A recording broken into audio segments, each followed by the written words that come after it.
जय श्री राम, जय राधे श्याम। भाई बहनों, मेरी जो है जय श्री राम, जय राधे श्याम। भाई बहनों, श्री कृष्ण की कथा है, भगवान की है, ध्यान से सुनना। जो तुम्हारी मति ठीक है तो ध्यान से सुनना, कलयुग वासी है तो मत सुनो। इतनी कथा सुनकर सोचे कहने लगे कि हे ऋषिश्वरों, हे ऋषिश्वरों, इस प्रकार भीष्म पितामह ने युधिष्ठिर द्रौपदी को बहुत प्रकार ज्ञान उपदेश श्री कृष्ण जी ने बहुत प्रकार से कृष्ण जी की बहुत प्रकार से स्तुति और फिर उनसे प्रार्थना कर कहने लगे कि हे भगवान कृष्ण, जिस प्रकार भीष्म पितामह करे, जिस प्रकार आपने मेरे सन्मुख बैठकर मुझे बिना कष्ट के दर्शन दिया है, उसी प्रकार मेरे प्राण छोड़ने तक आप मेरे सन्मुख बैठ रहिए, जिससे आपके चरणों से कृपा से मैं सर्वदा के लिए संसार के बंधनों से मुक्त हो जाऊं, क्योंकि आप बड़े दयालु और भक्तों का कष्ट हरने वाले हो, तथा जो आपका निरंतर ध्यान करते हैं वह संसारी माया से सर्वदा से अलग रहा करते मोक्ष को प्राप्त कर सकते हैं। एवं जो नर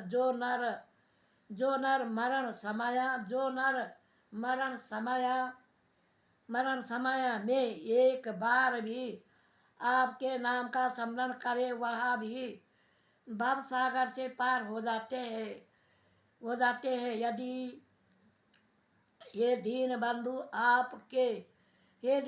आपके गुण का वर्णन करने की किस में सामर्थ्य है, क्योंकि इस संसार के उत्पन्न, पालन और संहार करने वाले जब आप ही है, तो भला ऐसा कौन प्राणी है जो आपके गुणों का वर्णन कर सके। आप भक्तों के कष्ट के लिए और पृथ्वी का भार उतारने के लिए संसार में सगुण अवतार धारण करते हो,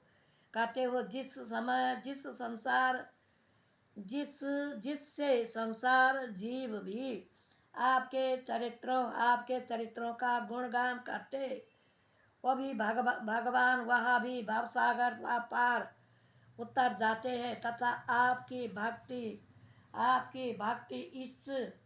आपकी भक्ति पर इतनी कृपा रहती है कि जिसका वर्णन नहीं किया जा सकता है। इसका उदाहरण मैंने भली प्रकार महाभारत में अपने नेत्रों से देखा है। अर्थात भक्त के कार्य की सिद्धि के लिए आप सारथी बन कर अर्जुन के रथ को चलाते थे, और जिस समय मैं अर्जुन पर बाण जिसके लगने से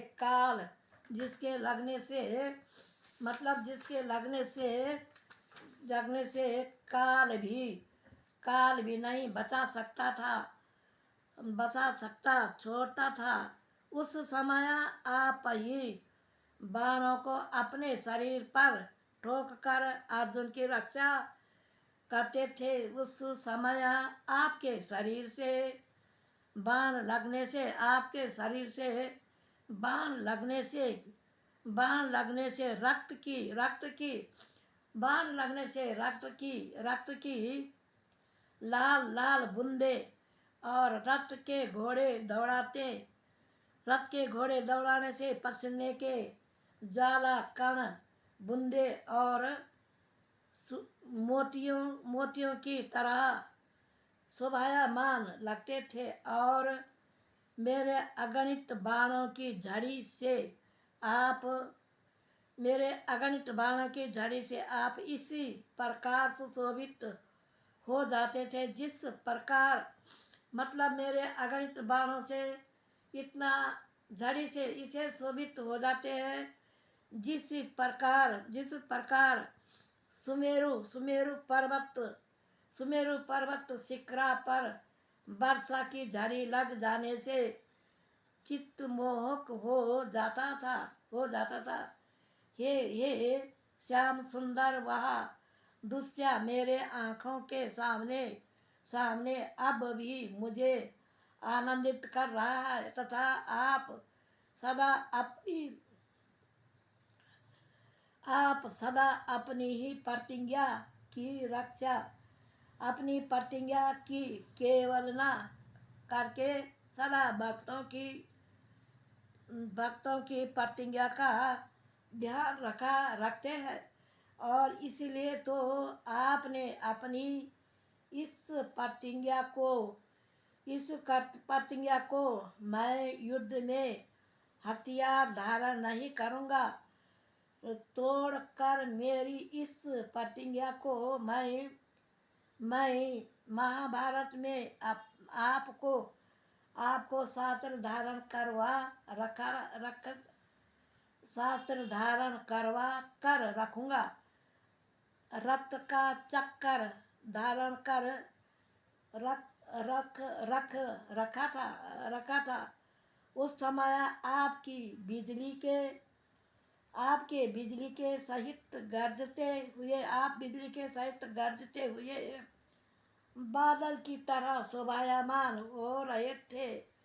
हे घनश्याम, आपके सामने भक्त हितकारी आपके समान भक्त हितकारी संसार में कौन हो सकता है, क्योंकि आपने सदा भक्तों की लज्जा रखी, उनको कष्ट से बचाया। जैसे अधर्मी कौरवों ने द्रौपदी को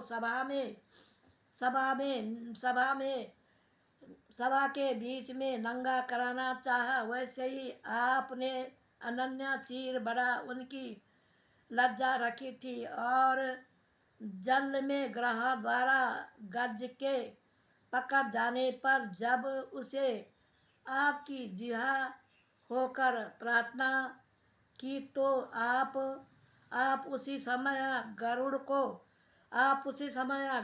को छोड़कर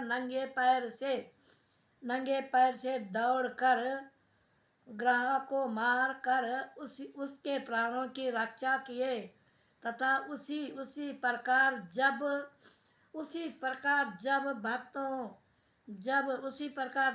भक्तों पर ध्यान किया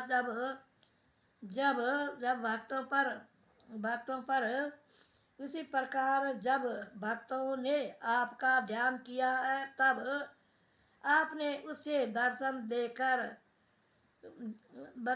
देकर बिना कष्ट के मिटा दिया है। इसलिए हे श्याम सुंदर, आपने श्याम सुंदर विषम पितामह कह रहे, हे श्याम सुंदर, आपने मुझे